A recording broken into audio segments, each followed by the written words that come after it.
And I thank the gentleman.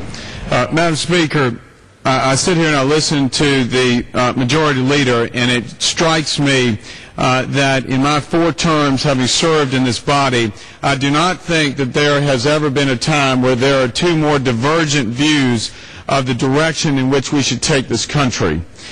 The news today demonstrated that the last quarter we saw a 6.5% shrinkage in the GDP in this country.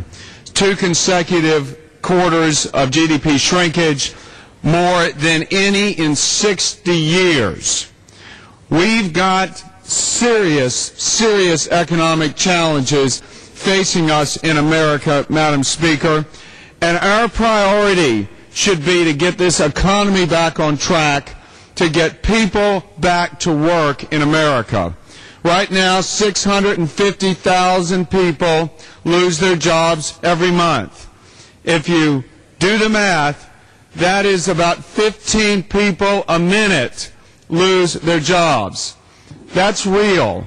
When you lose your job, you don't have a vision of how you can even get through the month or put food on the table.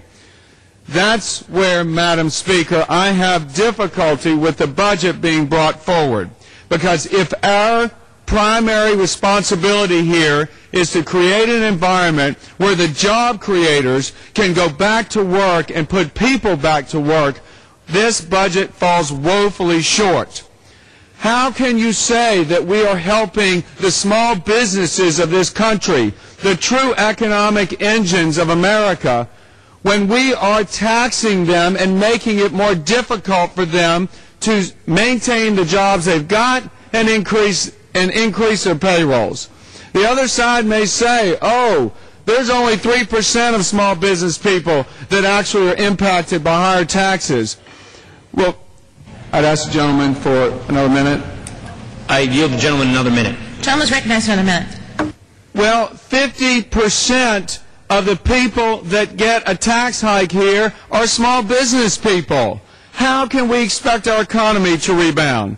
Madam Speaker, this budget creates so much uncertainty on the part of investors, on the part of families. I don't see how we're going to work our way out of this economic doldrums. To say that the energy policy is going to create green jobs, that's great in theory. But I can tell you the cap and trade plan that's working its way through this House right now is going to result in a national energy tax imposing up to $3,000 per household every year. How can that help the working families of this country right now?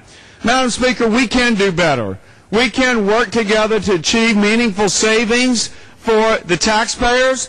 We can get off of this spending spree and refuse to put $70,000 per added debt on every man, woman, and child in this country. Madam Speaker, we can do better. The Republicans stand ready to work with you in making sure that's the case. Now you're back.